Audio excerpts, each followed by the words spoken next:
What's up guys, welcome to Daily Dose of Reddit. This is your host, Zach, and today's subreddit is r/TalesFromTheCustomer. Alright, this story's called Terrible Vet Threatens Me for Questioning Their Handling of My Dog. This story is from a few years ago. I apologize for the lack of details, but my memory is only so good. I hope you guys find it interesting. I apologize for the length of the story. I had no idea it would be this long. That's what she said. My wife is an immigrant from Canada and brought her senior pug with her when she moved in. My wife is from a city with reliable public transit, so she never got a driver's license, which wasn't uncommon where she was from. As such, I had to drive her anywhere she needed to go, or we had to use rideshare or similar services for transportation. I'm a big guy. I played college football on the offensive line. My one soft spot is my fur babies. I've always had a strong connection with my dogs and am extremely protective of them. I've also been told it is hard to read emotions on my face. I try to compensate for that by exaggerating my facial expressions and tone of voice to make clear my intention, but still, sometimes misunderstandings happen. When my wife moved in, we searched for a vet in the area. We asked our friends for recommendations, but they were either having issues with their current vet or too far away for it to be practical. So we used Yelp and Google reviews to find a nearby vet that was well reviewed. The one we decided on was Chain Animal Hospital, located inside a popular pet store chain. Our first appointment for a checkup went well, and we were impressed with the vet we saw that day. We had a few more appointments and never saw the same doctor. She was still at that location but never saw us again. We were noticing a few red flags. Things like vets that talked down to us when we asked questions, prices varying widely from what was originally discussed, our dogs stinking to high heaven after coming home from them, etc. Still, we continued to use them. At some point,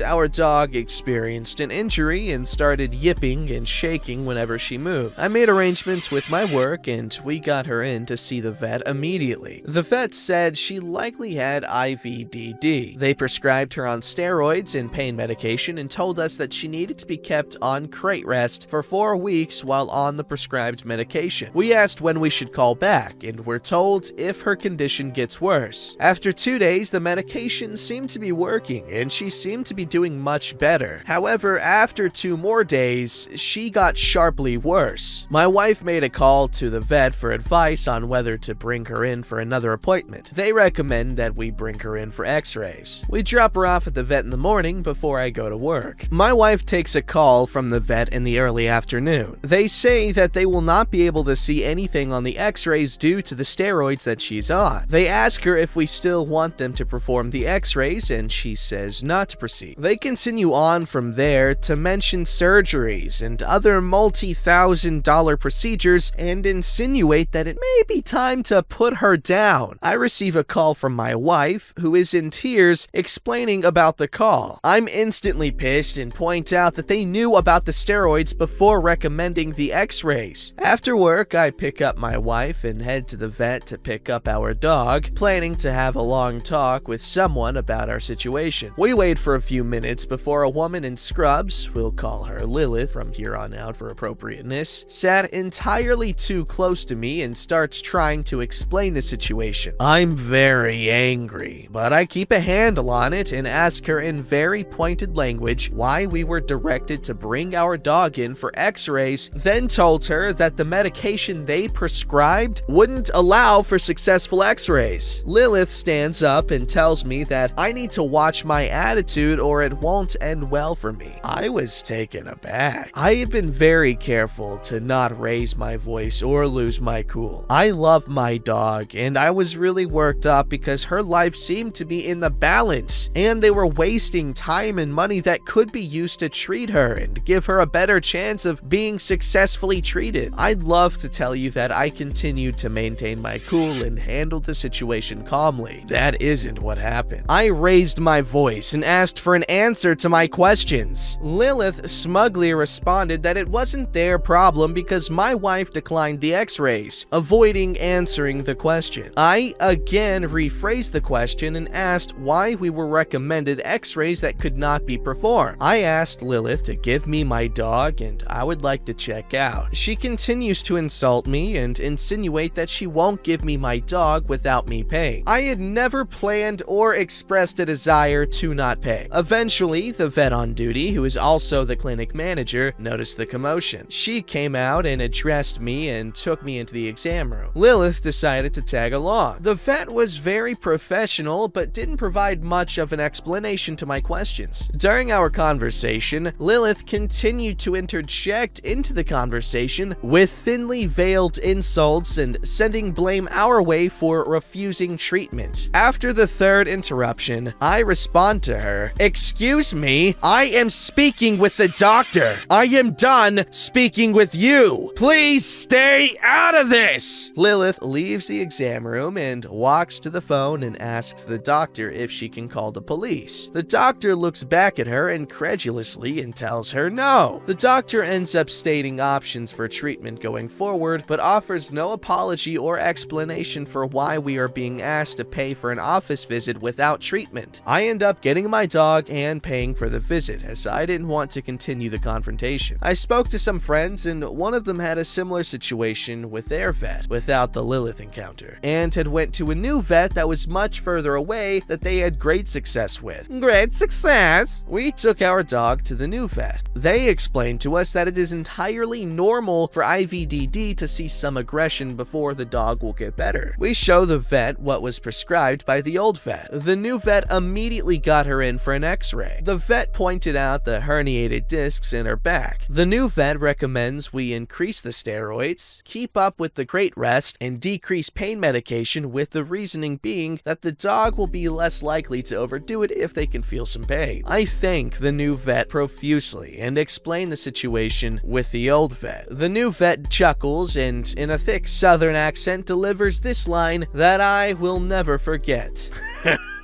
Well, they have their business model, and I went to school to be a veterinarian. As we're checking out, I'm astounded by the price. We paid the same amount at the new vet for x-rays, 4-week supply of both meds, and an office visit as we paid old vet to keep her for the day and do nothing. We followed the new vet's advice, and our dog had a full recovery thanks to the new vet. I'm fully aware that I could have handled the situation with the old vet better.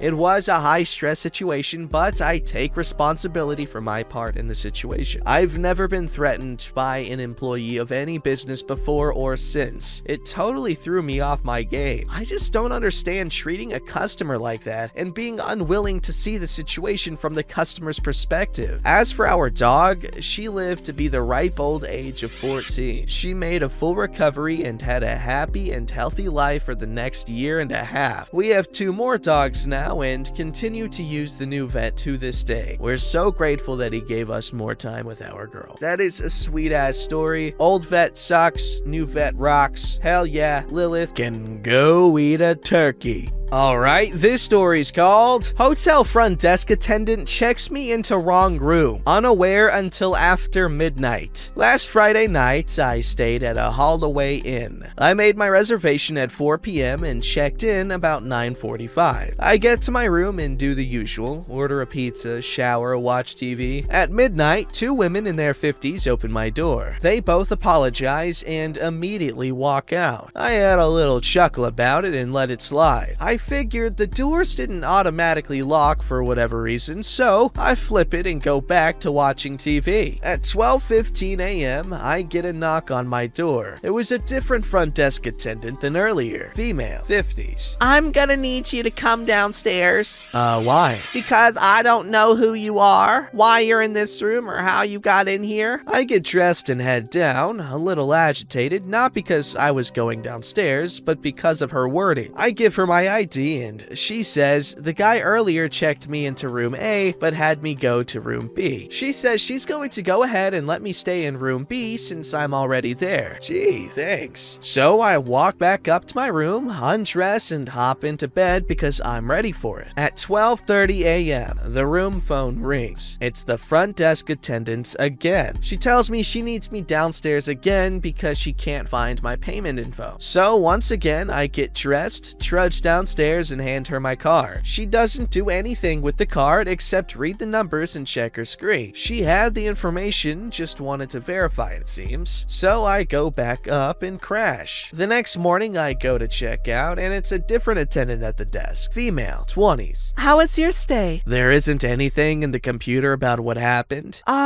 Yes, I am deeply sorry for everything. I can give you $10 off of your stay. $115 originally. $10? I would think having two women walk into your room and then getting called down to the front desk twice all after midnight would be more than a $10 compensation. She had you come down here? She didn't tell me that part. I explained the whole story. Oh my god, I am so sorry. I apologize, that never should have happened. I can knock it down to $75, but anything more than that, I have to get approval from the general manager who isn't here this weekend. So I accepted that with a smile. Not the girl's fault. I'll definitely be writing to corporate this afternoon though. Edits. I should have mentioned that the employee that checked me in at 9:45 was new, according to the attendant that called me down. With hotels putting people in the wrong room or something like that. Stuff happens, man. It's happened to me before. I put people in the wrong room and accidentally checked someone into their room that someone else was in, and usually people are cool about it, like ha ha ha, silly kid, it's all right. But other times they're less okay, which I guess I understand.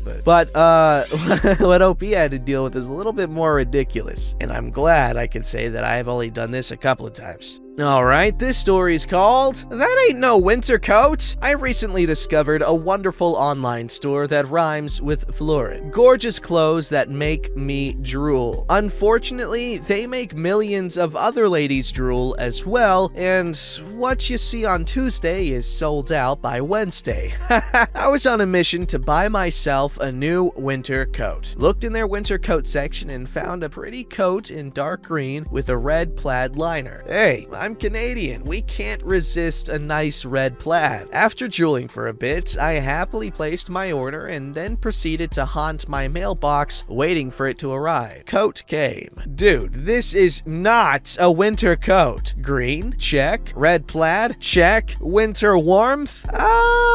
Maybe if I lived in Arizona. So I went back online to initiate a return. Final sale. Say what now? Nope. So I called their excellent customer service line and got the sweetest lady on the other end. I explained my issues and told her how if I were to wear said coat in February in Canada, I would freeze to death in 10 minutes. But fell off. After she finished laughing, she did some of her magical clicks and issued me a complete refund. Then she told me I could keep the coat too. Since I am already the possessor of a green spring coat, I have no need for a second one, so I happily told her I would donate it to our Freedom Kitchen so someone else could benefit from it that needed a hand up. The sweet rep paused and said with confusion, You would just give it away? A new coat? Sure, says I. Pay it forward and all that. We finished our call and she asked me what else she could do for me, and I said the dreaded Karen words. Give me your manager. My manager? Yep, so I can tell them what a great job you did. She passed me up the line to her boss, who answered his line rather nervously. I think he was expecting me to start screaming or something. Poor guy. After realizing I only wanted to say nice thing, he stammered he would give her many kudos. I wish I could say the actual name of the company here because they really are amazing. So they gave you a refund and let you keep the coat, and they act like you're super generous for donating a coat that you got for free. It's funny. Because that's what happened, right? She got the coat. She's like, oh, this coat sucks. Give me a refund. She got the refund. So she's like, you know what? I'm gonna give it away, even though she didn't even like the coat. I mean, it's fine. She's still donating and she didn't have to. That's a good thing, but it's funny. Alright, this story's called, If You Don't Know How to Use a Self-Checkout, Then Don't Use It! It's busy this time of year, I get it. But self-checkouts are designed to keep traffic flowing. If you call over the attendant with practically every single item in your cart, then you would have been better off going to a line with a cashier. I just spent the longest time ever with the maskless couple in front of me who couldn't even figure out how to use the pin pad. Like seriously, those have been around for 20 years. This couple pulled their card out before it had a chance to read it, then the register asked if they wanted to cancel their entire transaction. The dumbass pressed yes without even looking, having to start over. Look, no shame if you can't ring up your sale yourself, go to a cashier, not a self-serve register. Edit, thanks all of you for your great stories, and I feel for you if you're an attendant on these self-serve lines. My frustration seems to ring a chord with a lot of you. I really appreciate the award too, my first. Damn, OP,